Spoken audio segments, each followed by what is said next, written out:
You would think UW would be a little better at accounting. I'm Charlie Sykes. Sunday Insight starts right now.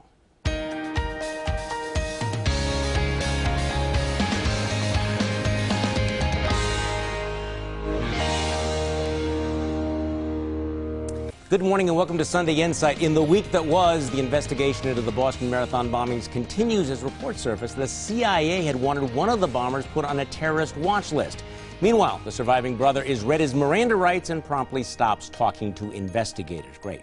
The Brewers go on a winning streak. The Packers select Dayton Jones in the first round of the NFL draft, and the Bucks head for an early exit from the NBA playoffs. Statewide tests show less than half of Wisconsin's students are considered proficient in reading. Governor Scott Walker returns from a trade mission to China. A state appeals court asked the state Supreme Court to directly take up the legal challenge to Walker's collective bargaining reform bill. The long, cold, wet spring took a toll on all of us, including Harley-Davidson, which reported the sales are down so far this year. The Milwaukee County Board has another bad week. Emails showing secret negotiations with a decertified union are published, and the board votes to cut its own pay. It's probably too little too late to fend off state legislation. And President George W. Bush opens his presidential library at an event attended by the president, all four living ex-presidents. But we start with the week's bombshell story, the revelation that the University of Wisconsin system had a huge hidden slush fund. The surplus was more than $1 billion and appeared to have around $650 million in extra cash that university officials had amassed even as they were raising tuition and pleading poverty to the legislature. Most of the money was socked away in accounts across the system, came from unspent tuition dollars. In response, Governor Walker said that he would propose a tuition freeze, but other legislators reacted even more angrily, calling for tuition rollbacks and a cut in the budget increase the governor had proposed. UW President Kevin Riley was grilled for hours about the slush fund in a session that may have marked an all-time low in the relations between the UW system and state lawmakers. Joining me on our panel this morning, political strategist Linda Bruin, former Wisconsin State Representative Michelle Litchens, the Milwaukee Community Journal's Michael Holt, and Media Tracker's Brian Sikma. As a former state legislator, your reaction to the UW slush fund story and the way that Kevin Riley is trying to spin this?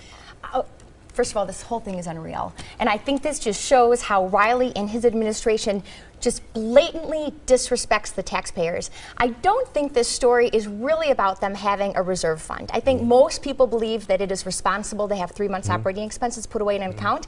That's not really the problem here. The problem is that Riley and others have been pleading poverty for years to the state legislature while they're out there wasting our money. But on top of that, when you hear some of these other stories, the system has been paying $34 million in benefits to people who don't work for the system anymore.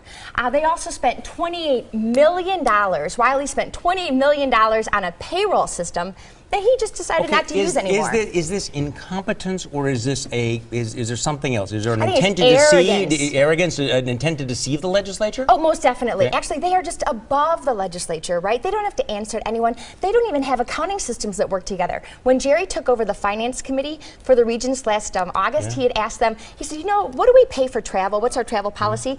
They had said, we actually haven't looked at that in 15 years. Okay, Linda Bruin. You know, I think it's the arrogance of academia. And this was the healthcare industry 20 years ago, when, especially public healthcare, the same kind of mentality was you could use all the supplies you wanted, you didn't have to worry about documenting things. And I think academia has that, especially state-funded schools, has that same mentality. And I guess what bothers me so much is that I can't tell whether part of it is incompetence, that they didn't really know all that they had. It was spread out over so many pots across the state, or whether they knew all along and decided to keep silent. Well, $650 million is kind of hard to lose track of. Right? Yeah. Okay, so there is a great deal of outrage, obviously, among the legislators who were kept in the dark and who were accused of being cheap and everything.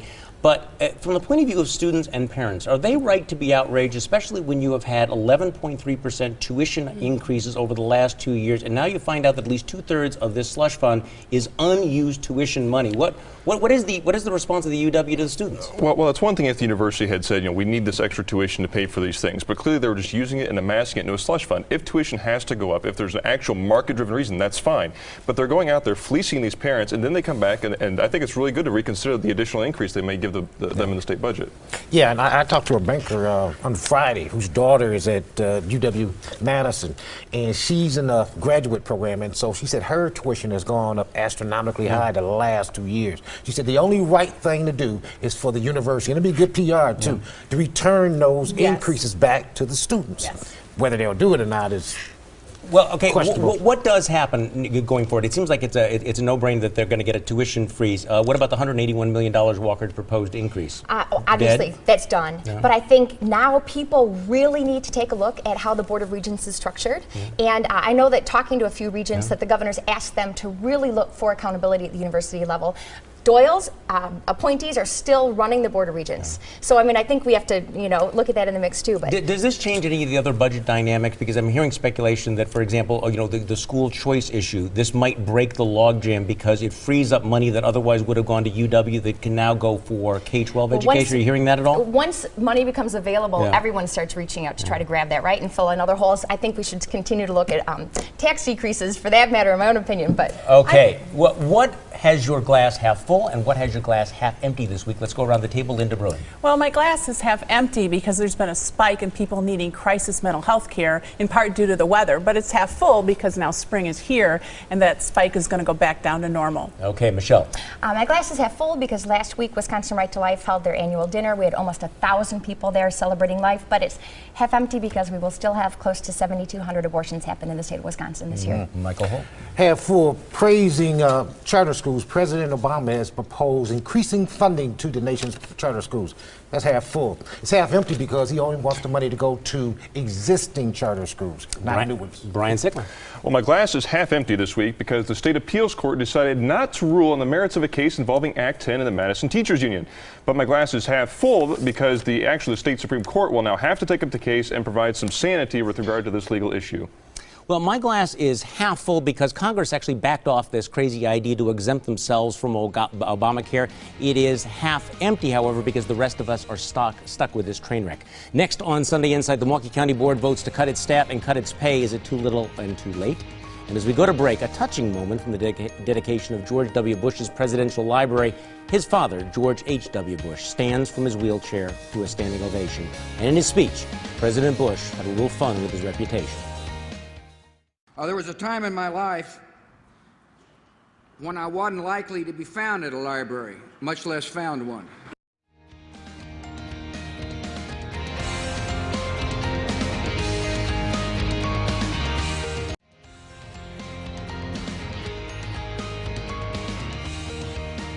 Absolutely not, they said. The county supervisors were not negotiating a new contract with a decertified public employee union. Trust us, said County Board Chairwoman Marina Dmitrievich. There are no negotiations. So this came as an embarrassment. Detailed emails detailing negotiations between the county supervisors and District Council 48. Emails that included specific contract offers. According to the Journal Sentinel, the county's top labor negotiator made an offer that said he was authorized by the county board's finance committee. The plan would have given union members a 1.5% raise beginning in May and require the county to collect union dues from the paychecks of AFSCME members. The overwhelming evidence suggests that despite legal advice and over my objections, the board ordered negotiations with a decertified union, said County Executive Chris Abele on Monday. But even after that revelation, supervisors continued to defend themselves, but also rushed to preempt state legislation to cut their pay, their budget, and their terms. Linda Bruin, these are your former peeps. Is that going to make a difference? No. Okay. No. So, okay. Not a chance. They wasted their time. Okay, characterize the vote last week. They described it as big and bold to cut their own pay. Well, I do think for a politician to cut their own pay, that is big and bold. Yeah. I can't tell you the last time that happened in Wisconsin or the country. But, well, actually, I can. The pension scandal. Yeah. We did it back then. But the bottom line is, with the emails, it is very clear that they were negotiating. Because the minute you put an offer forward, you're not talking, you're negotiating. And that's where the whole issue of are they in real hot water with Act 10 comes in. And that's where they've lost so much credibility. Okay, Brian Sickman. No, I think that the board definitely acted in bad faith. They went before the legislature. They told the legislature, here's what's going on. And they were asked specific questions. Some of these county board members did not give correct and honest answers. And now this is beginning to come out through the investigative journalism efforts of bloggers and so forth. This needs to be publicly exposed because it shows the fundamental hypocrisy of the liberals on the board. I don't get this, though. The emails make it very clear there were negotiations. There was an offer on the table. They were going to vote on this offer. There were direct emails to the chairwoman of the county board, and they're still saying, no, there's nothing to see here. What are they thinking is going on in our heads? It is very possible that the co-chairs of finance and finance committee members didn't authorize actual negotiations, but that the chairwoman did. Because in labor negotiating strategy at the county, it's not this formal, always the county committee does it. So it's possible that some of those members are actually telling the truth when they did not doesn't that just reinforce the need to reform the county board? I mean, isn't that the final nail in the coffin about how dysfunctional this board and this county government are? All I have to say is that these folks better start looking for a real job in another year, because this binding referendum is now coming from the state of Wisconsin. I was talking to a supervisor last week, a little public hearing, and he said behind the scenes, we're starting to look effective beginning next January. We got to look for some full-time jobs or part-time jobs to supplement our income, because he said it's over. It's done with. There's nothing you can really do. They still have this last grasp of air. If they can somehow or another convince the majority of Milwaukee County residents when the referendum hits that everything is okay and it should remain status quo. Michael, this is so over. It's done. I think you're probably right. Now, you may not want to hear it, but we're going to tell you anyway. Let's dish out some unsolicited advice. Linda Bruin, you're first. Well, my advice has to do with prosecutors who are making the decision on how to prosecute the parents of that little baby boy who died from co-sleeping. Since this isn't the first child in that family that's died from co-sleeping, don't slap them on the wrist. Send them to jail. Michelle. This is to Harry Reid, Marina Dmitrijevic, Kevin Wiley, everyone in government. Don't lie, because the public will find out. Michael Holt. To the attorney representing the Milwaukee police officer who was accused of strip searching dozens, who knows how many innocent citizens, she said that it wasn't rape because he did not degrade them. Let's flip the script. If it was a woman, would it be degrading? Yeah. Brian Sickman. Well, lawmakers in Madison should not move to create a venture capital fund. The free market works. Government picking winners and losers doesn't work. And if any legislator thinks it does, I've got a Fisker and some solar panels to sell them. Well, my unsolicited advice is to my Democrat friends, please re-elect Mike Tate as your state chairman. Please, don't change a thing. Coming up on Sunday Insight, was there an intelligence failure before the terror bombings in Boston? And as we go to break, more from this week's dedication of President Bush's library. All the presidents were there. President Bush got a little choked up at the end of his speech. Whatever challenges come before us, I will always believe our nation's best days lie ahead. God bless.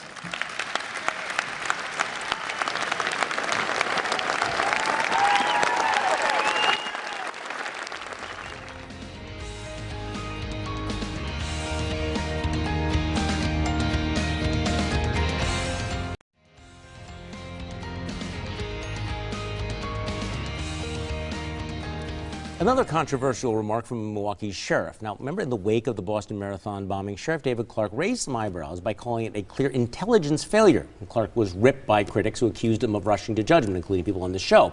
But was Clark maybe right? The FBI has admitted that it had been alerted by the Russian government about the extremist leanings of bomber Tamerlan Tsarnaev. The CIA now says that it had also asked that Tamerlan be placed on a terrorist watch list, which raises questions. Did, in fact, someone drop the ball, and will we find out who? Brian Sickma. Well, after an intelligence failure like this, the people that run these systems that are in charge of counterintelligence, counterterrorism, don't want to admit who dropped the ball. But I do think there's probably a bipartisan agreement in Congress to try to find out what happened here. Did something go wrong? I mean, we've spent millions of dollars in the post-9/11 world developing these intelligence agencies. Why couldn't we actually make them work this time? And unfortunately, I think we forget we've been very blessed in the post-9/11 world to not have these kinds of attacks. But something did fail here, and we need to figure out what failed. Okay. Well, the glass is half full, because I can guarantee you this won't happen again. And What won't happen again? that there would be any kind of failures in communication. Well, not to this extent. Nothing you can trace back. Because I don't think they're ever going to admit this. I think we'll have to wait until the movie comes out. You know, the made-for-TV movie, and then somebody's going to expose it. Michelle. I think it's interesting that the people who don't care for Sheriff Clark are always the first to jump on his case and say that he's wrong. The fact that he was going to these classes to learn about counterterrorism, I think he actually might have seen something like this, knowing what he knows, and he was right. There was an intelligence failure, and I think we're finding that out. I find it very, very disturbing, first of all, that there was this rush in the first 24 hours when we didn't know anything to say, don't worry, there's no conspiracy, there's no international ties, and then, having said that and bought into that narrative, now we are finding out there's all of these unanswered questions. And on Friday, I was interviewing Stephen Hayes from the Weekly Standard and Fox News on my show about an article he's written. And I asked him, so what does the government mean when they say that he should have been pinged when he came back from Russia? And he said, that's a good question because I've asked people in the intelligence agencies and nobody has any idea what that means. It's almost as if we make up these terms. But I find it disturbing that we had these warnings, specifically, look at this guy, they put him on a list, and somehow he fell between the cracks. Well, I'm of the school that whenever there's a terrorist attack, then there was a failure in domestic intelligence. Right. So, of course, Sheriff Clark is right to some extent. But, you know, I think the intelligence community, what this is going to lead to is a discussion as to whether or not we need a central, localized domestic intelligence agency, because we don't have that right now. The FBI does some, the CIA does some, it's all divided. But also it reminds you that when we do these background checks and we have these databases, they don't mean squat if nothing happens. Right. You can be on the list, but if nothing happens... And if you partial out responsibility among 20, 30 different, you know, agencies, it's easier to get lost. Okay, Brian, you look at the FBI has had control since 9/11 of all domestic counterterrorism in the United States. And the problem that we have here is these agencies don't want to talk to each other. And unfortunately, we've seen this, I don't mean to politicize this, but under the president, you know, the Benghazi, there was a political spin that came out right away. Well, this is not related to counterterrorism. After the Boston bombing, this came out, this was not related to counterterrorism. We need to be honest. There are bad people in the world who hate the United States of America. We need to do what it takes to protect our country. But I thought that following 9/11, that was a top issue, and they resolved all this. So there's supposed to be this cooperation between all the agencies. Apparently not. Okay, what they said may not be the same as what you heard. Let's get some examples from this week, Linda Bruin. Well, last week, Anthony Weiner said that there might be more photos, lewd photos surfacing of his body parts because now that he's considering running for mayor of New York City. My reaction is, well, the Republicans have their rape diminishing candidates and the Democrats have their nude photo candidates. Is it any wonder the public's disgusted? Michelle Lichens. Okay, I have to repeat back to that one. What we heard was that there are members of Congress and the Senate that want to exempt themselves from Obamacare. Or that's what they said anyway. But what I heard was that they are the special people and they don't have to follow the laws like we do. Michael Holt. Supervisor Mike Borkowski said that most of the county board's ills are self-inflicted. But what I heard was we better start looking for some work, y'all. Mike. Brian said no.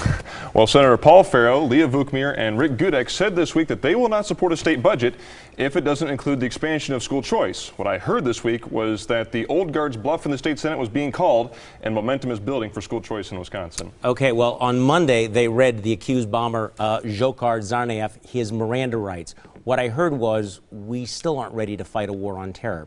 Next on Sunday Inside, our panel picks the winners and losers of the week. But first, here's your morning news update.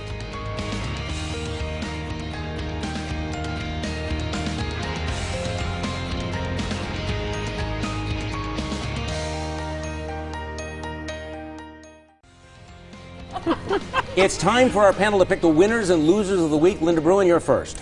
My winner is Wauwatosa West High School Principal Frank Calarco, who handled last week's bomb threat responsibly and calmly, as always. My losers are the ever-rising numbers of teenagers making bomb threats. In just the past 2 weeks, over 75 high schools had bomb threats. Michelle Lichens. My winners are the Appleton taxpayers because the Appleton School Board voted unanimously this week to leave We a Trust for health insurance and will save over $750,000 a year in premiums. Thank you, Act 10. My losers are the folks who were protesting the Guantanamo Detention Center at the President Bush's library ceremony last week. Didn't their president campaign to close Guantanamo and then decide to keep it open? Perhaps they didn't get the memo. Michael Holt. My losers all of us. If you blinked over the last 2 weeks, you probably missed those people squaring up the signs, raising the price of gasoline. We're now getting close to $4 a gallon. My winner, police officer Mark Vagniti, who is accused of strip searching untold number of men. Here in Milwaukee, though, he's not charged with sexual assault. He's charged with misconduct in office. Only in Milwaukee. Okay, Brian Sickman. Well, the Environmental Protection Agency this week continued the Obama administration's war on coal by forcing yet another Wisconsin power company to subsidize its green energy agenda. Meanwhile, the EPA refuses to require the Bad River Chippewa to immediately stop polluting the waters of northern Wisconsin. For wrong priorities, the EPA is my loser this week. My winner is the quartet of Republican lawmakers known as the CPA caucus. Representatives Koenga, Barkline, Kappinga, and Klinke are to be commended for their work exposing the massive slush fund at the University of Wisconsin. Well, I agree with you because my winners are the same guys, the so-called CPA caucus. The 4 actual accountants of the state assembly helped blow the whistle on that massive slush fund. Having guys who know how to read the books is the bureaucrat's worst nightmare, but it turns out it pays off big time for taxpayers. Losers, a tie between the UW and the Milwaukee County Board. One got caught hiding $650 million. The other lying about illegal union talks. They both had a lousy week. Both should be held accountable. Thanks for joining us and join me for my radio show Monday morning on News Radio 620 WTMJ from 8:30 until noon. Have a great week.